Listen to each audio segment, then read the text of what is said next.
नमस्कार, आप देख रहे हैं खबर बिहार 24। मैं सिद्धार्थ और मेरे साथ है हमारे वरिष्ठ पत्रकार विवेकानंद यादव जी, जो कि आज आप लोगों को वादा के अनुसार हमने आपको वादा किया था कि सबसे सटीक और सबसे सही एग्जिट पोल हम लोग देंगे आपको, और वही एग्जिट पोल को लेकर के हम लोग आपके सामने आज आ चुके हैं। आज हम लोग बताएंगे कि किस पार्टी का सरकार बन सकता है और कौन पार्टी इस बार बहुमत लाएगी। तो हमारे वरिष्ठ पत्रकार आज आप लोगों को बताएंगे किस पार्टी का कितना सीट आएंगे। हाँ सिद्धार्थ जी, ऐसा है कि हमने और हमारे टीम ने जमीनी कार्य किया, जी जी, कस के मेहनत किया और लोगों के अंदर घुसकर लोगों को खंगालने का प्रयास किया कि क्या वाकई में सत्ता पक्ष के लोगों से आम जनता नाराज है। जी, तो मैं आपको स्पष्ट अब बता दूं, चूंकि अब वोटिंग हो जाने के बाद पाबंदी खत्म हो जाती है और हम पत्रकारों को बताने में अब कोई परहेज नहीं है कि सरकार किसकी बनेगी, सरकार किसकी नहीं बनेगी, किसकी क्या भूमिका होगी और कौन हवा में तैरते रह गए और कौन स्वीप करके आगे निकल गए। तो मैं बता दूं आपको स्पष्ट दोस्तों कि मैंने आपको प्रथम चरण का 71 सीट, द्वितीय चरण का 94 सीट और आज संध्या 6 बजे 74 सीट 15 जिला का मतदान संपन्न हुआ। मतदाताओं की अच्छी खासी भीड़ रही, रुझान रहा और लगभग 55% मतदाता मतदान करने में सफल हुए। शांतिपूर्वक ढंग से मतदान हुआ। छीट फूट घटना कहीं कहीं देखी गई, ईवीएम मशीन खराब हो गई, पूर्णिया में एक राजद नेता के भाई की गोली मार दी गई, हत्या कर दी गई और कहीं कहीं कुछ घटना हुई है। तो उन बातों को दूर कर दें अगर, तो अब सवाल यह उठता है कि 10 तारीख को इंतजार लोगों का है कि लोगों को पता चलेगा कि सरकार किसकी बनी जी।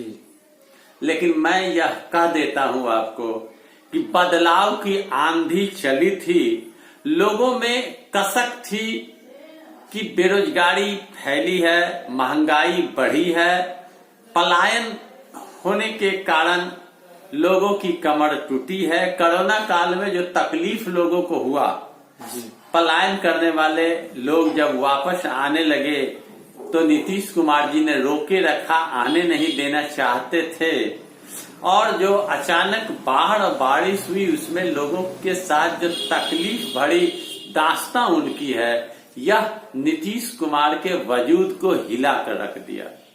नीतीश कुमार के 15 साल के शासन काल में किए सारे वादे तब जाकर धाराशाही हो गए जब करोड़ों के लागत से बना हुआ पुल का अप्रोच पथ टूट गया। जल जीवन हरियाली, नल जल योजना, सारे योजनाओं में जो घपला हुआ जिसके कारण मुखर होकर तेजस्वी यादव के अलावे चिराग पासवान भी बोलते रहे। अब मैं आपको यह बता दूं, फर्स्ट चरण में तो पूर्ण रूपेण देखा जा रहा था कि तेजस्वी यादव स्वीप कर रहे हैं और अच्छा खासा मत भी पड़ा। द्वितीय चरण में भी वही स्थिति हुई। तीसरे चरण में कोसी, सीमांचल और मिथिलांचल, इस इलाके में बाढ़ और बरसात के कारण लोगों को काफी कठिनाइयों का सामना करना पड़ा। पलायन सबसे अधिक इसी इलाके से लोग करते हैं। रोजी रोटी लोगों की नुकसानदेह स्थिति हुई, रोजी रोटी भी चली गई। तो अब 71 सीट का मतदान मतदाता ने कर दिया, लेकिन इस 71 सीट में चुप होकर मतदान करने वाले मतदाता की संख्या अधिक थी। दूसरे खेमा यानी सत्ता पक्ष भारतीय जनता पार्टी और जदयू खेमा में निराशा की स्थिति देखी गई। जो कार्यकर्ताओं में, जो पदाधिकारियों में, जो एनडीए के पदाधिकारी कार्यकर्ता थे, वह निराश दिखे। हताश दिखे और मतदाता मत का प्रयोग करके चुपचाप अपने घर को जाते दिखे। ऐसी स्थिति को देखकर अच्छे अच्छे रिपोर्टरों की भी होश उड़ गई। अच्छे अच्छे रिपोर्टर को भी आकलन करने में बड़ा मुश्किल हो रहा है कि आखिर वोट पड़ा तो किसको पड़ा जी। लेकिन आप एक बात जरूर याद रखें कि मतदाता ने मत दिया, बदलाव की आंधी चली, एक नया इतिहास तेजस्वी यादव ने रच दिया कि 15 साल पुरानी सरकार और दिल्ली के सरकार के इतने प्रचारक आने के बाद भी तेजस्वी ने अपने आप को स्टैंड रखा, अपने उम्मीदवार को जोश भरकर मैदान में छोड़ रखा और लोगों में जोश भरते रहा और 10 लाख नौकरी का जो तेजस्वी यादव का जो यह वादा था वह जन जन में समाया, यह सत्य है जी। और सिद्धार्थ जी, बदलाव की लहर तो ऐसी चली कि कुछ गांव में हमने देखा, चाहे पुरुष हो या महिला हो, छात्र हो, भाजपा और जदयू के गाड़ियों को घुसना बंद करा दिया था और नेताओं को खदेड़ दिया था। जी जी। और ऐसी स्थिति तब हुई जब तेजस्वी ने तेजी से लोगों को दिल में स्थान बनाया। इस बार राष्ट्रीय जनता दल के उम्मीदवारों को कहा जाता रहा सब हमेशा कि MY की पार्टी है, लेकिन जो प्रयोग तेजस्वी यादव ने इस चुनाव में किया और A to Z की पार्टी तेजस्वी ने बनाया और सिटिंग विधायकों का टिकट काट के भी जो सही उम्मीदवार हैं उनको टिकट दिया, इसका असर यह हुआ कि हर कौम और जात के लोगों का मत तेजस्वी यादव को इस बार मिला। चाहे वो पासवान जाति के पासवान हो, वह NDA और चिराग को न देकर वो लालटेन में वोट दिया।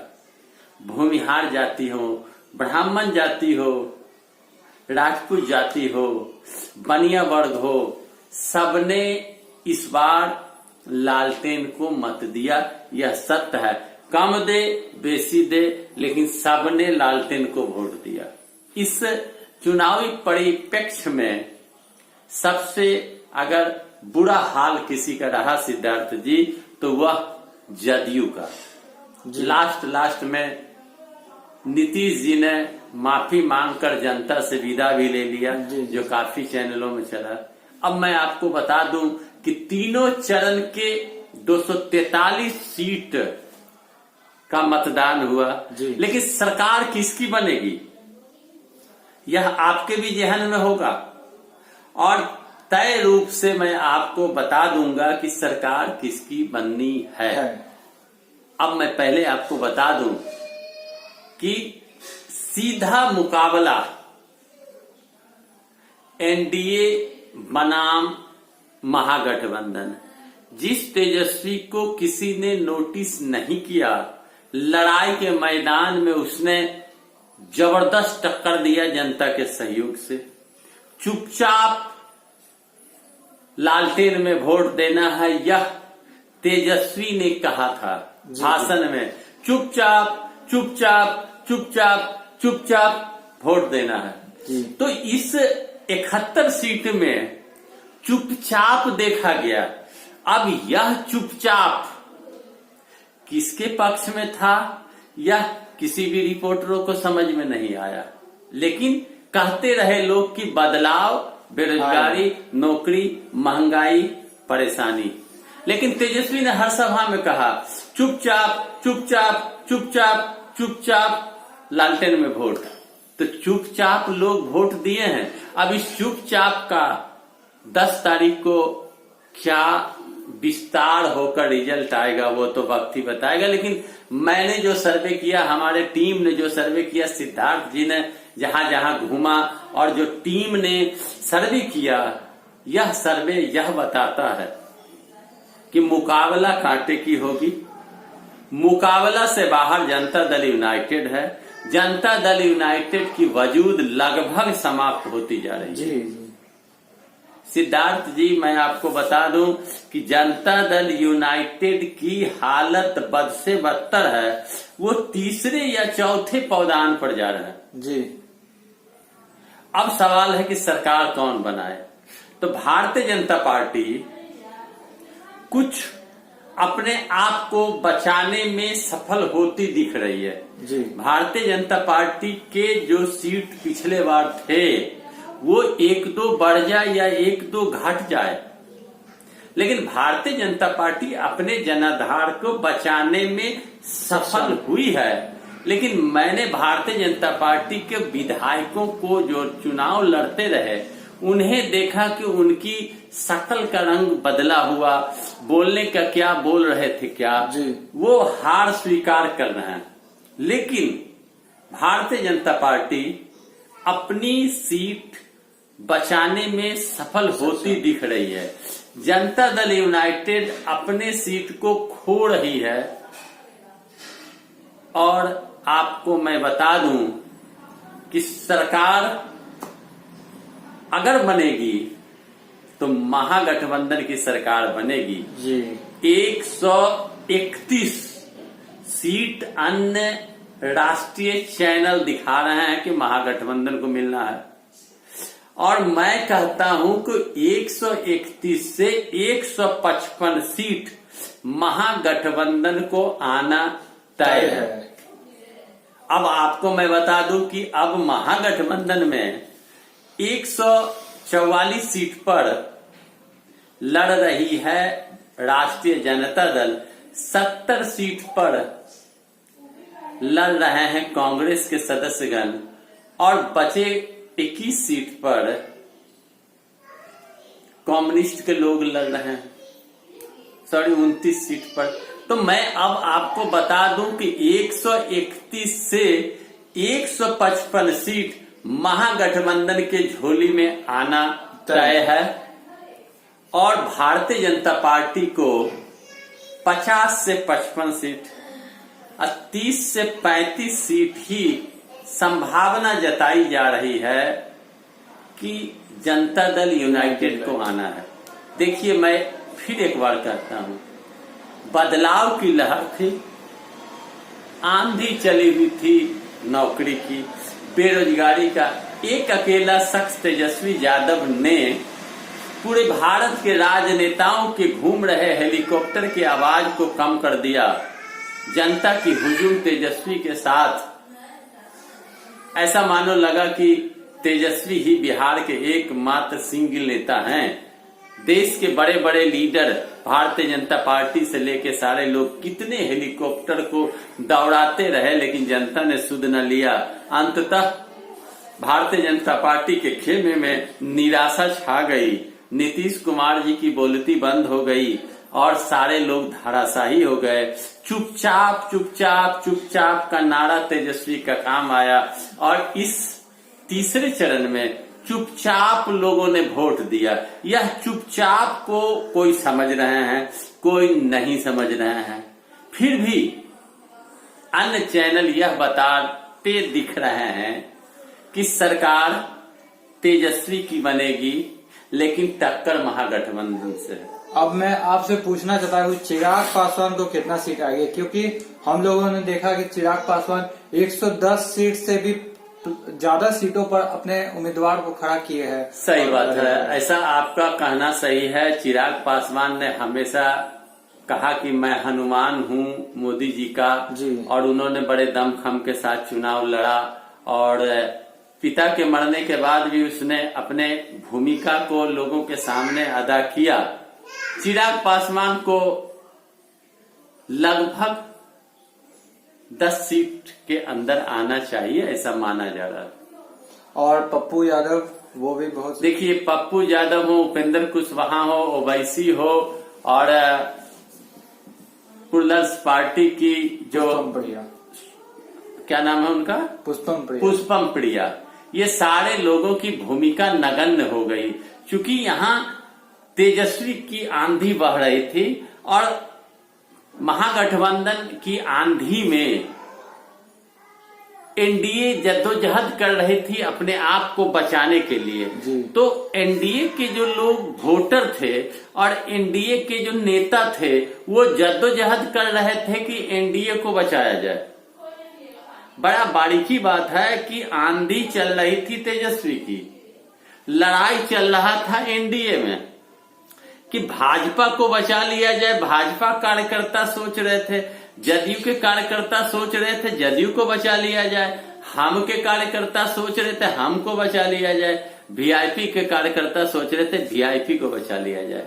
कहीं कहीं जदयू ने भाजपा के उम्मीदवार को मदद नहीं किया और कहीं कहीं भाजपा के कार्यकर्ता जदयू के नेताओं को मदद नहीं किया। स्थिति विकट थी, सब अपने आप को बचाने में लगे हुए थे। लेकिन इस बीच में तेजस्वी बड़ा ही बारीकी से, तरीके से अपने बातों को रखकर जनता को समझाने में सफल हुआ और तेजस्वी यादव की सरकार बनती दिख रही है। चुपचाप अगर तेजस्वी के साथ है तो तेजस्वी को 131 से 150 से 55 सीट आ रही है। चुपचाप पर ही सारा खेल है। चुपचाप अगर तेजस्वी को वोट दिया तो 131 से 155। और कांग्रेस की भूमिका तो मैंने बताया कि कांग्रेस अच्छी सीट ला रही है और 30 से 40 सीट कांग्रेस की आना तय है। और आप एक बात स्पष्ट समझ लें सिद्धार्थ जी, एक अकेला तेजस्वी बिना लालू प्रसाद के रहे जी, खूंटा गाड़ा, जनता को अपने साथ किया, युवाओं को अपने साथ किया और नाको दम किया एनडीए को और एनडीए के कमी को निकालकर जनता के सामने रख दिया। यह बड़ी बात है, बड़ी जीत है जी। तेजस्वी यादव का तेज ने सबको धूमिल कर दिया, यह स्पष्ट है। और सरकार बननी है तो तेजस्वी की ही सरकार बनेगी। जनता बदलाव चाह रही थी, बदलाव के नाम पर जनता ने वोट दिया। अब कई राज्यों में ऐसा देखा गया है कि भारतीय जनता पार्टी सरकार बनने के लिए तरह तरह के प्रपंच और खेल रचती है। अगर बिहार में खेल नहीं रचा गया, बिहार में अगर बहुमत के आधार पर अगर सरकार बनाने की बात हुई तो सबसे ज्यादा सीट तेजस्वी यादव का महागठबंधन का आना तय है और सरकार महागठबंधन की बनेगी। लेकिन सब निर्भर करता है उस चुपचाप पर। तेजस्वी ने ही कहा चुपचाप, तो चुपचाप लोग किसको वोट दिए? अगर महागठबंधन को वोट दिए तो सरकार बनेगी, अगर वो दूसरी तरफ चले गए तो भी तेजस्वी यादव जीत के ओर अग्रसर ही रहेंगे और तेजस्वी यादव हर हाल में जीतते नजर आ रहे हैं, जिसलिए कि उसने अकेले सबको पछाड़ा। जी, लंबी राजनीति तेजस्वी को करनी है। तेजस्वी ने अपने जनाधार को बढ़ाया, लोकप्रियता को बढ़ाया। तेजस्वी अगर अपने सारे सीट को बचाते हुए अपने गठबंधन को बचा लिया सारे सीट को, फिर भी तेजस्वी की जीत है। लेकिन चुपचाप अगर चुपचाप वोट दिया तो सरकार बनेगी तेजस्वी की। और 10 तारीख को मैं आपके सामने फिर एक बार सर्वे के आधार पर रूबरू होऊंगा। बाकी तो अन्य समाचार के साथ आपके सामने मैं तो आता ही रहूंगा हमेशा। मैं ईमानदारी से आपके सामने हर बात को प्रस्तुत करता हूं। लेकिन 10 तारीख को मैं आपसे फिर बात करूंगा कि चुपचाप ने किसको बिहार का ताज पहना दिया और बिहार का अगला मुख्यमंत्री तेजस्वी को छोड़कर कोई नहीं होने वाले। नीतीश जी संन्यास ले रहे हैं, भाजपा में कोई नेता नहीं है, अन्य में कोई दम नहीं। तेजस्वी के साथ बिहार की जनता है, चुपचाप जनता है, इसलिए तेजस्वी की सरकार बनेगी। आप और हम अनुमान करते हैं रिजल्ट 10 तारीख को बताया जाएगा और रिजल्ट के आधार पर ही सरकार बनेगा। भाजपा तिगड़म ना करे तो सरकार जदयू की नहीं बनेगी, केवल महागठबंधन की बनेगी। आपको मेरा वीडियो कैसा लगा? अच्छा लगा?